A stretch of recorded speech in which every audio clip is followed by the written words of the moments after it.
Good evening, everyone. We continue our study in book of First Kings.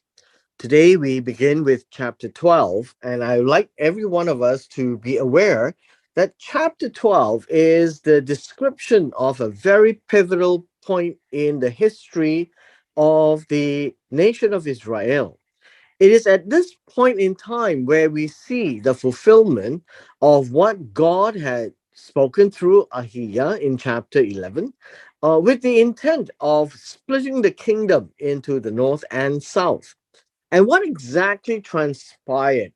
God had enough of what Solomon had done in the later part of his reign. And at the end of chapter 11, Rehoboam, the son of Solomon, had taken over the throne. And by this, Rehoboam is now 41 years old. Now, this is important because Rehoboam is not young when he took over the throne. Solomon was very young, but not for Rehoboam. Now, you read this in First Kings 14 and in verse 21. Now, this is important because Rehoboam is now 41 years old, probably born 1 year before before Solomon had him. But nevertheless, regardless of when that happened, we know that Solomon was very young, and uh, and Rehoboam was much older. Now, in this contrast, then we need to understand that this chapter itself deals with how Rehoboam treated the throne. A couple of things would come to mind is that when the descendant of a king takes over, there's no need to anoint and again. But when it is not the descendant of the king, and when it's not the right one to take over the throne, there seems to be the need for a coronation.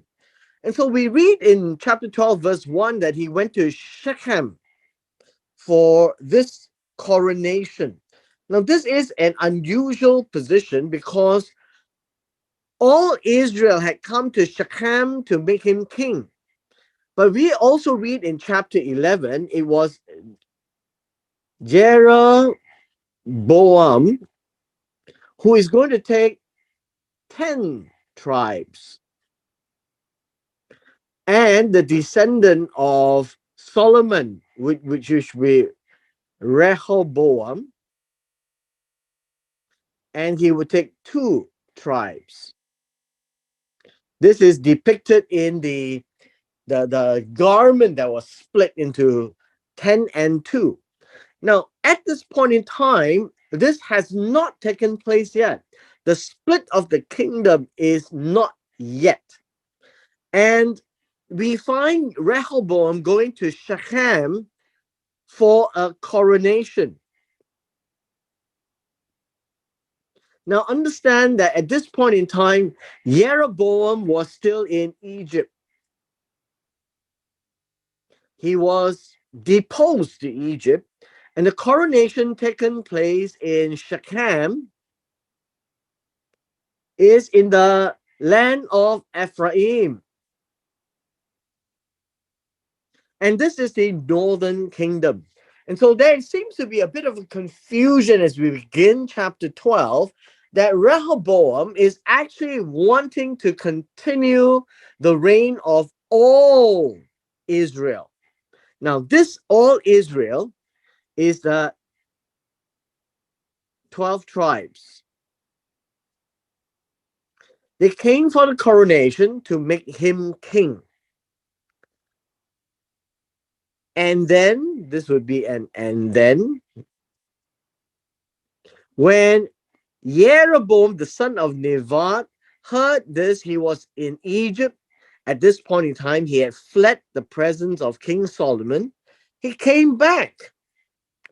And then they sent word and summoned him And Jeroboam and all the assembly of Israel came and spoke to Rehoboam, saying, and this is important. At this point in time, we only have Rehoboam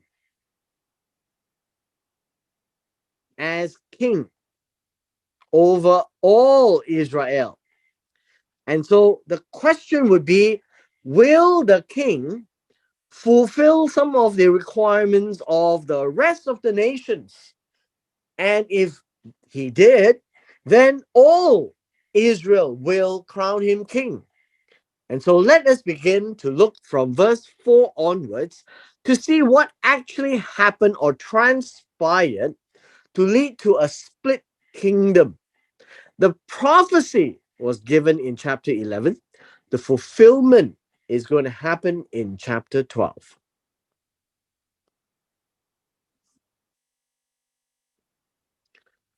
What did all Israel wanted? It says, your father, and this would be Solomon, made our yoke hard. Now, verse 4, when it talks about a yoke, this literally means something that is, how should we say, something that is put over the necks, something that is imposed. And so your father, Solomon, had imposed over our necks very hard. But now, lighten the hard labor imposed by your father, and this idea of hard labor is actually the taxation. Uh, in verse 4, you find that this would be the the heavy taxation, the heavy yoke, basically, uh, and remove the heavy yoke that your father has imposed upon them. Now, this is taxation. At the beginning of Solomon's reign, he had all the money, all the horses, and all the wives. And that is a violation of what God has set for the king. As time went on, there was not enough money to take care of the entire cavalry or the entire army as well as the entire lifestyle. And so he had imposed taxation upon all Israel. And so now the people says, we lighten this load and then we will serve you. And that was the only consideration.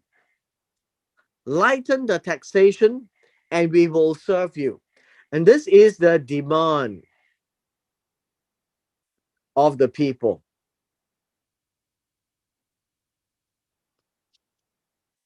Now, one of the strangest thing in verse 5 is that he did not reply them. He didn't know what to do. I think it is important for us to realize that although Solomon was far younger than Rehoboam did not possess the, the wisdom that God had given to Solomon. And then he said to them, you go away for 3 days and then you come back, right? uh, to me. And so the people departed. Now, the number three is usually, uh, well, I guess you can say the short enough period for due consideration, right? And so 3 days was given to Rehoboam. Leave, and then we shall see. Now we understand in verse 6 the first people that King Rehoboam consulted.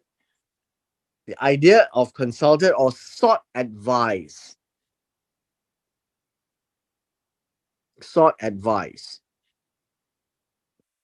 was with the elders. Now, understand elders here means the older people who had experience, who had wisdom, and they were serving Solomon. And he was saying, how do you advise me to answer this people? The people had wanted this. That's the demand. What is so difficult is that Rehoboam did not sit down to do his homework. He did not think through, so he did not use wisdom. He went straight away to listen to something that others would say, right? Others would say.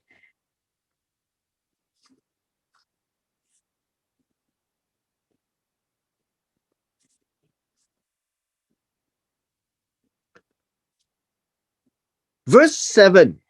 And then the elders, spoke to him, saying, if, as a condition, as a condition, you will be a servant to this people today and will serve them and grant them their requests and speak pleasant words to them, then they will be your servants always.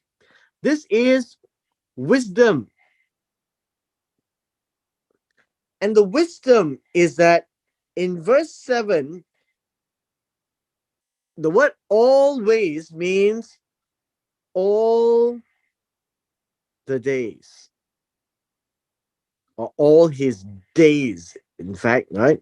So there will be loyalty. So the question that is posed to the elders, and the elders gave wisdom, is that you need to be a servant to the people. You need to serve them. You need to answer. Now, this word grant uh, doesn't literally means grant. This one is to speak. This one is to answer or respond. Say something about their request. The sad part here is Rehoboam chose not to listen to wisdom, and then he chose to listen to something else. Now, if you look at verse 8, tells us this. He ignored. Now, the idea of ignored is atzaf, he forsook. He ignored. He disregarded.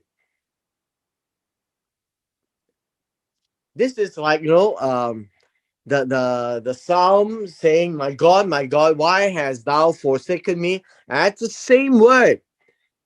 Forsook, disregard, ignored the advice of the elders which they had given him. And then in turn, he went to consult. Now, this is really strange. He went to seek advice with the young man. Now, these are not just young men, by the way. These are uh the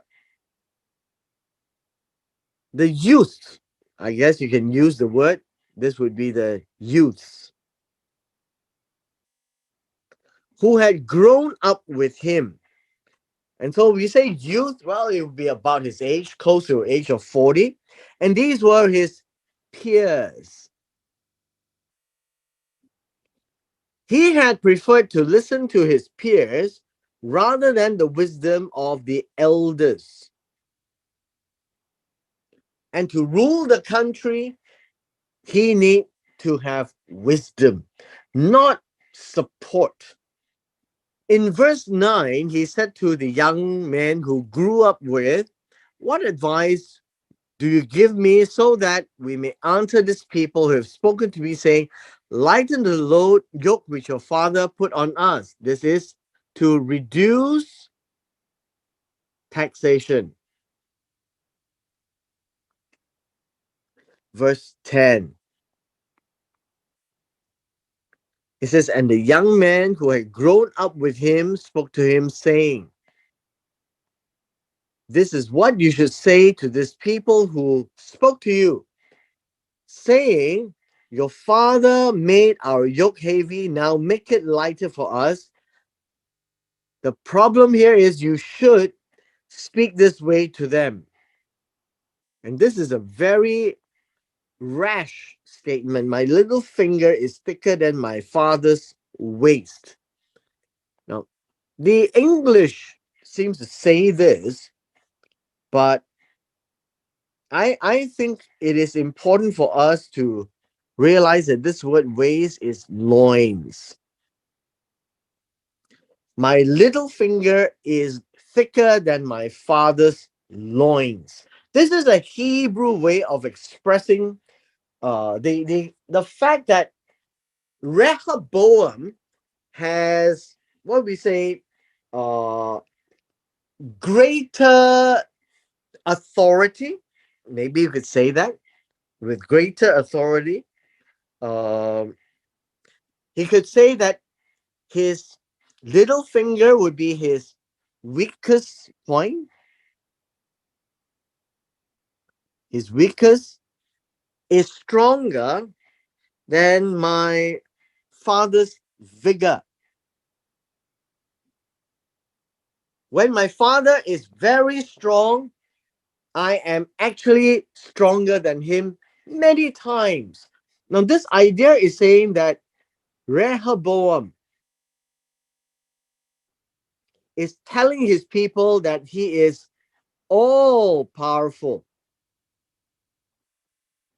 greater than Solomon. That is his comment. That my little finger is thicker. Uh, you can say my little finger is thicker than my father's loins, my father's vigor. It is basically to trivialize Solomon's most important characteristics, that it pales when it is compared to Rehoboam. Now that's his claim. That's his claim. Verse 11. Then my father loaded you with a heavy yoke. And this is regards to taxation towards the end of his days. Yet I will add to your yoke. My father disciplined you with whips, but I will discipline you with scorpions. Now, this is basically saying that that Rehoboam, is going to be worse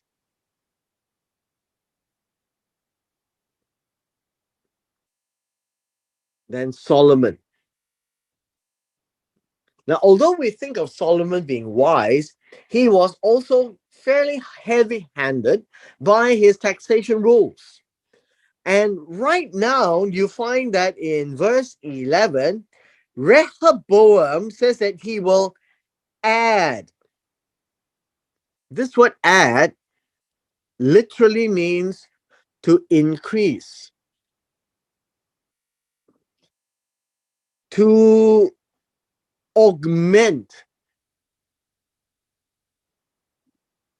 Whatever is in place, he is going to make more.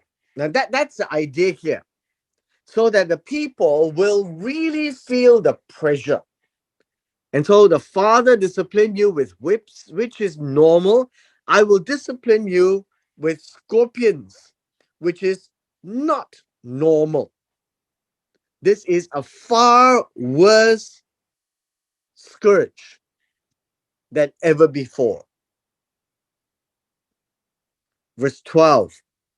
And then Jeroboam and all the people came to Rehoboam on the third day. So on the third day, Jeroboam showed up, just as the king had directed, saying, return to me on the third day. So it would be at a time where King Rehoboam had says, give me 3 days. And we don't know why he needed 3 days. So he spent time talking to the elders and then to his peers. And he decided to listen to his peers. This is just as the king had directed, saying, "Return to me on the third day." So Rehoboam went and then came back. And the king answered the people harshly. Now, this is a difficult word to translate, but essentially it says that he spoke to the people in a very hard way. This word harshly literally means hard, cruel, severe, uh, I guess obstinate is a word. And so they were dealing with the people in a very harsh manner. And he completely ignored the advice of the elders which they had given him. That the king Rehoboam was trying to address uh, how to handle this request to lower the taxes, and he comes back with the young folks' advice that he will raise taxes instead of lowering it.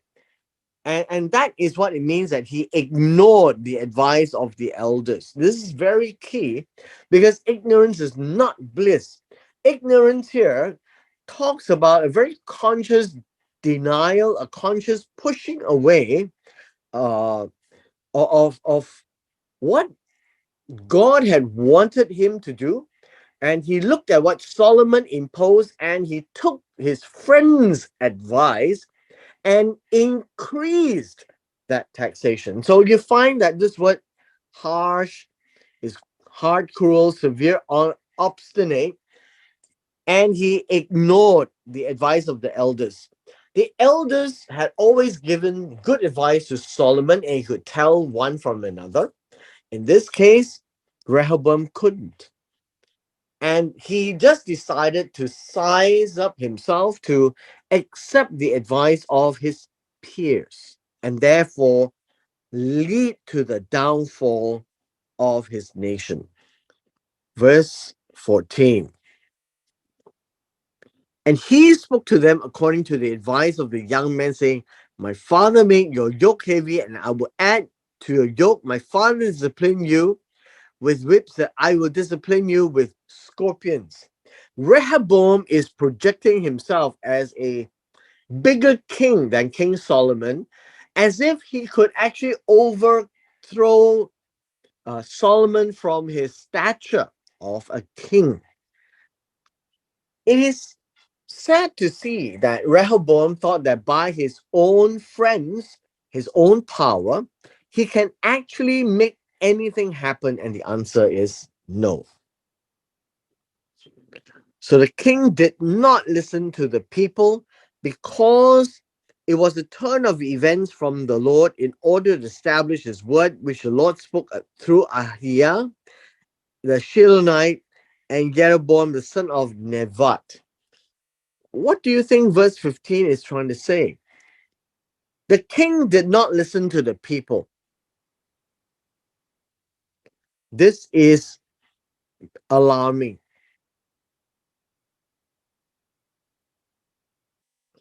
When the king do not listen to the people, then all he is trying to do is to listen to a few people and try to balance himself on a tightrope, managing Israel. By not listening to the people, the text is saying that he is not listening to the elders, because the elders represent the tribes in the promised land. And at this point in time, the they are now forced into a corner, and Rehoboam is trying to make up his mind to make a decree that adheres to his friends' advices and not the wisdom of the elderly.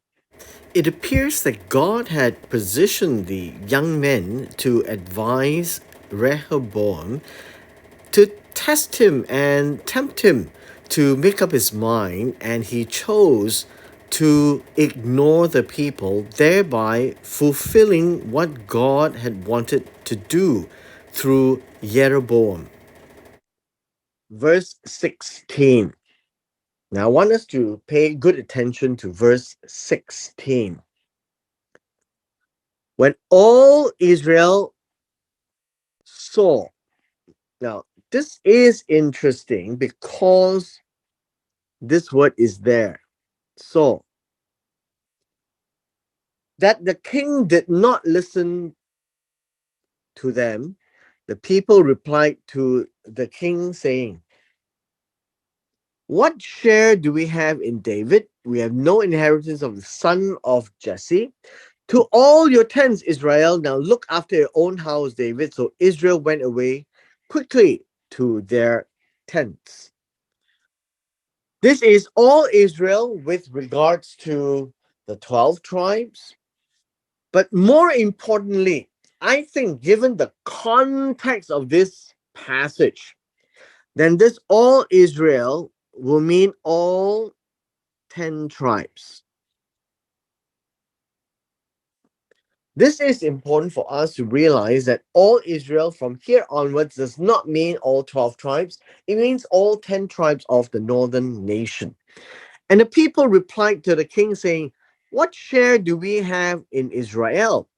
The inheritance doesn't come to them. This is the house of David. He was the son of Jesse." And this text here is staying away from Judah.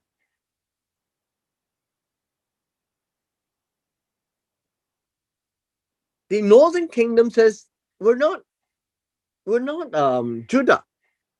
So why are we debating over who gets what land? There's nothing that we have now in David. Everything that's done in the city of David is done for the descendants of David. And so he says we have no inheritance in the son of Jesse. It only means for the descendants of Israel. That is going to be the caretaker of all the instructions is given to them. What share do we have in David? Going back and read um, 2 Samuel chapter 7. The promise to David, we have no inheritance in the son of David, no share in the land.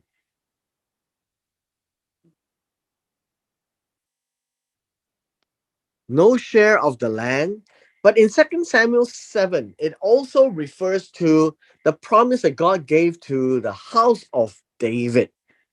And when the king Rehoboam from the south did not listen to the people to lighten their taxation. In fact, he took the other way. He didn't stay the same. He said, "I'm going to increase it. And it's going to be even more burdensome than when my father Solomon had reigned in Israel." Now, this is important. And so, as for the sons of Israel who lived in the cities of Judah, Rehoboam reigned over them. There is already this split in the kingdom, and there are those who's from the sons of Israel. And from here, we are beginning to see the breakup. This is Israel. The cities of Judah will be belonging to Judah that is scattered over the borders of the Jerusalem Benjamin area. Now, not all the northern country stayed in the northern country, they sometimes lived in the southern country. And King Rehoboam actually decided to take them somewhat like a prisoner. And this is really uh, the, the, the way that King Rehoboam had acted. So what can we learn from here? We're going to stop here for now. And I want us to reflect on what Rehoboam had done. Number one, he did not apply wisdom. Number two, he had no insight. Number three, he relied on everybody else. Number four, he chose the wise men to disregard them and listen to his peers who grew up with him. And so he relied on uninteresting as well as people who may not be of caliber to advise him, and he took advice from people who had no experience. And so I want us to pause at this level, and then you can go back and read the rest to understand that this is beginning to show us why the northern kingdom and the southern kingdom cannot see eye to eye. The northern kingdom wanted to reduce the tax, the southern kingdom wants to increase the tax. Now, we do have a number more verses to go for chapter 12. I want to stop here now so that we have a time to reflect on this. What is God doing in this picture? God made a promise to Jeroboam, but he is in Egypt. He had to be called back after Solomon died. Uh, what is happening to the 10 pieces and the two pieces? We now can see that all Israel is shifting its meaning from the 12 tribes to the 10 tribes by context. And so let us bear this in mind as we venture into verse 18 tomorrow onwards. And with this, we come to the end of our lesson today.